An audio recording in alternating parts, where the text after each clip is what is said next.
जय भीम साथियों। और आज हम एक ऐसी शख्सियत के परिनिर्वाण के दिन इकट्ठा हुए हैं जो किसी परिचय के मोहताज नहीं है। मंचासीन बाबा साहब अंबेडकर के सपनों का भारत बनाने वाले बुद्धिजीवी विचारवान लोग मेरे सामने बैठे हुए, चिंतनशील मननशील सामाजिक न्याय के झंडे को लेकर चलने वाले साथियों को जय भीम, जय भारत। साथियों, डॉक्टर गंगाराम निर्वाण जी का परिचय मेरे से पहले बहुत सारे वक्ताओं ने उनके बारे में बताया, लेकिन मुझे उनके बारे में थोड़ा पढ़ने का मौका मिला। कुछ ऐसी बातें, मैं ट्रैफिक जैम के कारण थोड़ा सा लेट हो गया। मेरे सामने जो वक्ताओं ने अपनी बात रखी वो उस पहलू को टच नहीं कर पाए डॉक्टर गंगाराम निर्वाण जी के। तो मैं आपको बताना चाहूंगा कि उत्तर भारत के अंदर जब बाबा साहब अंबेडकर का महापरिनिर्वाण दिवस हो गया था 1956 में, तो तीन बड़ी शख्सियतें जिन्होंने बाबा साहब अंबेडकर के इस मिशन को आगे बढ़ाया, उनमें एक डॉक्टर गंगाराम निर्वाण जी, बीपी मौर्य और संगप्रिय गौतम। आज आप पूरे भारतवर्ष के अंदर जो बाबा साहब अंबेडकर के जो स्टैचू देखते हैं, ये जो आंदोलन चला था ये 1963 में चला था। बीपी मौर्य साहब और डॉक्टर गंगाराम निर्वाण जी के जो माता जी थे वो जेल भी गए थे इस आंदोलन में, मैं आपको बताना चाहता हूं। तो डॉक्टर गंगाराम निर्वाण जी का जो योगदान था उत्तर भारत के अंदर, उन्होंने आरपीआई को और बाबा साहब अंबेडकर के विचारों को आगे बढ़ाने का काम किया था। साथियों, मैं और आपको बताना चाहूंगा कि उस दौर का जो अंबेडकरवाद था और आज का जो अंबेडकरवाद है उसमें जमीन आसमान का फर्क है। जो डॉक्टर गंगाराम निर्वाण जी के, बीपी मौर्य जी के, संगप्रिय गौतम के समय का जो अंबेडकरवाद था वो सच्चा अंबेडकरवाद था। और उस सच्चे अंबेडकरवाद से ये हमारा जो आंदोलन है, हमारा जो बाम सेफ है, जो हमारी बीएसपी है, ये खड़ी हुई। इस तरीके के शख्सियत जो है डॉक्टर गंगाराम निर्वाण जी थे। और मैं आपको बता दूं कि उन्होंने आरपीआई से चुनाव भी लड़ा था और बहुत थोड़े वोटों से वो चुनाव हार गए थे, नहीं तो आज उनका नाम भी जो है बीपी मौर्य और संगप्रिय जी के बराबर होता। लेकिन इत्तेफाक से वो चुनावी राजनीति में सफल नहीं हो पाए, लेकिन एक आंदोलनकारी नेता के तौर पे, एक सामाजिक क्रांतिकारी नेता के तौर पे डॉक्टर गंगाराम निर्वाण जी का जो काम है उसको हम किसी भी तौर से कम नहीं मान सकते।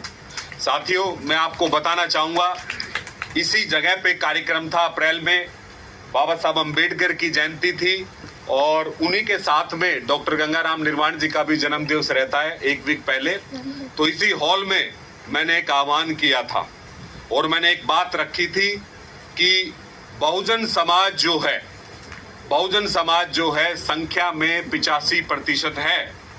नंबर तो बहुत बड़ा है, 85 अपने आप में एक बहुत बड़ा नंबर है।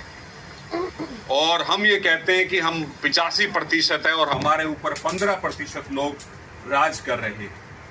तो साथियों, मैंने उस वक्तव्य में बताया था कि साथियों, हम संख्या में तो 85% हैं, लेकिन हमारे अंदर केमिस्ट्री नहीं है, ना हमारे अंदर रोटी बेटी का नाता है, ना हमारे अंदर कोई और है।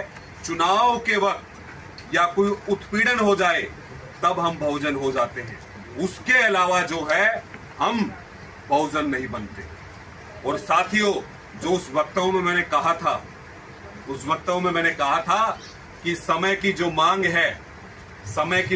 है हमें, हेलो, मैंने कहा था कि समय की जो मांग है वो ये है कि बहुजनों में मोहब्बत की दुकान खुलनी चाहिए, बहुजनों में मोहब्बत की दुकान खुलनी चाहिए। और साथियों, मैं ये कह सकता हूं कि इतना खतरनाक दौर अंबेडकरवादी आंदोलन में कभी नहीं आया जितना खतरनाक दौर आज चला हुआ है। मैं सच्चाई बता रहा हूं आपको।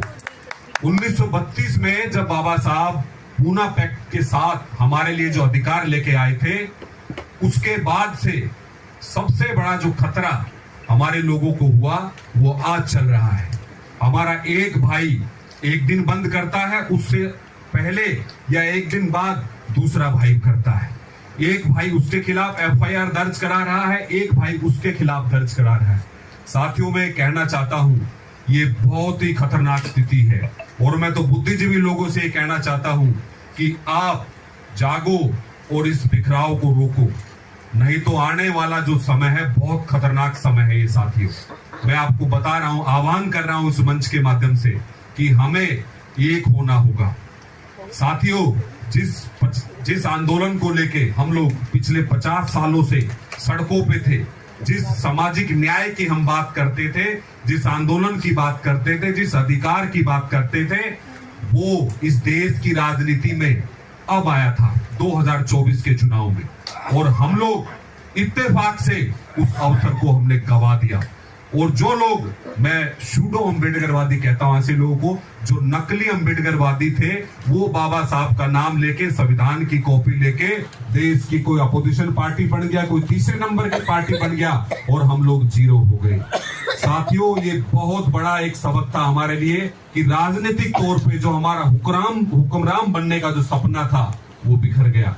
और अब साथियों, जो सामाजिक आंदोलन है वो दांव पे लग चुका है। अब हम लोगों का जो बाबा साहब अम्बेडकर का जो विजन था वो अब दांव पे है। ये बहुत खतरनाक परिस्थिति है।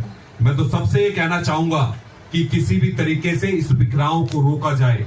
अगर इस बिखराव को रोका नहीं जाएगा तो साथियों, मैंने एक लेख भी लिखा था और मैं मेरे साथी से कहूंगा कि वो लेख एक बारी आप सभी बुद्धिजीवी लोग तक पहुंचाए। मैंने लिखा उसमें कि कैसे ये हमारा बहुजन समाज बगैर कुछ किए, साथियों, हमें लड़ना तो था किसके लिए? न्यायपालिका में भागीदारी के लिए। हमें लड़ना तो किसके लिए था कि आरक्षण का जो सीमा 50% है उसको आबादी के हिसाब से हो। हमें लड़ना किसके लिए था? जनगणना हो। हमें लड़ना किसके लिए था कि राज्यसभा में हमारी भागीदारी हो, विधान परिषदों में हम भागीदारी हो। हमें लड़ना किसके लिए था? अधिकारों के लिए। लेकिन इत्तेफाक से हम लड़ आपस में रहे हैं। ये बहुत खतरनाक परिस्थिति है साथियों। बगैर कुछ किए मनुवादी लोग अपने सपनों में कामयाब हो गए हैं। जो वो चाहते थे वही आज हो गया है। तो साथियों, इस परिस्थिति को रोकिए। अगर इस परिस्थिति को हम नहीं रोकेंगे तो राजनीतिक जो हमारी ताकत थी, राजनीतिक जो हमारा सपना था, वो 24 में खत्म हो चुका है। एक नया सूरज उगेगा, एक नया दौर आएगा, फिर से बाबा साहब के सपनों का भारत आएगा। लेकिन राजनीतिक तौर पे वो अभी उसकी संभावनाएं नहीं है। आंदोलन से आप उस काम को खड़ा कर सकते हैं। और सुप्रीम कोर्ट जो बार बार हमारे अधिकारों को हमें बांटने का काम करता है, मुझे बताएं कि जब हमारे लोग बीपी मौर्य जैसे, डॉक्टर गंगाराम निर्वाण जैसे लोग थे, हमारे लोगों में 30% भी एजुकेशन नहीं थी। और वो किसके लिए लड़ते थे? भागीदारी के लिए लड़ते थे, सम्मान के लिए लड़ते थे। और आज हम किसके लिए लड़ते हैं? हम किस चीजों पे भारत बंद कर रहे हैं? क्यों नहीं हम सुप्रीम कोर्ट में हमारा आरक्षण हो उसके लिए भारत बंद करें? क्यों नहीं हम जातीय जनगणना उसके लिए भारत बंद करें? नहीं, हम भारत बंद किस लिए करेंगे कि भाई कोई बलात्कार हो जाए, कहीं शोषण हो जाए। बाबा साहब भी अगर इसके लिए लड़ते तो क्या आज आप और हम यहाँ होते इस हॉल में? कभी नहीं होते इस हॉल में हम। बाबा साहब हमेशा अधिकार के लिए लड़े, सम्मान के लिए लड़े। बाबा साहब ने कभी भावनाओं से नहीं खेला था। बाबा साहब एक रैशनल आदमी थे, इंटरनेशनल फिगर थे। तो हमें बाबा साहब के सपनों को पूरा करना है और सच्चा बहुजन समाज बनाना है। जाति का अंत कर दो। अगर जाति का अंत नहीं करोगे, ये जाति लेके बैठ जाएगी और ऐसा दौर आज आ गया है। एक बात और मैं आपको कहना चाहूंगा कि इस आधुनिक दुनिया में 2 लोगों ने इस दुनिया को बदला है। एक का नाम था कार्ल मार्क्स, लेकिन उसने कहा था ब्लड शेड, कि खून के द्वारा दुनिया बदली जाएगी। और एक डॉक्टर बाबा साहब अम्बेडकर थे जिन्होंने कहा था बगैर खून का एक कतरा बहे इस दुनिया में समानता आएगी। मैं आपको बताना चाहता हूं, एक राजनीति विज्ञान का विद्यार्थी होने के नाते, बाबा साहब अम्बेडकर ने जब भारत में अफर्मेटिव एक्शन किया था, आज 113 देशों में वहां पे रिजर्वेशन है, अफर्मेटिव एक्शन है, भागीदारी जिसको बोला जाता है। बगैर का खून का कतरा एक बहाए आज दुनिया में देख लीजिए आप, इक्वालिटी आ गई। बराक ओबामा अमेरिका का प्रेसिडेंट बना।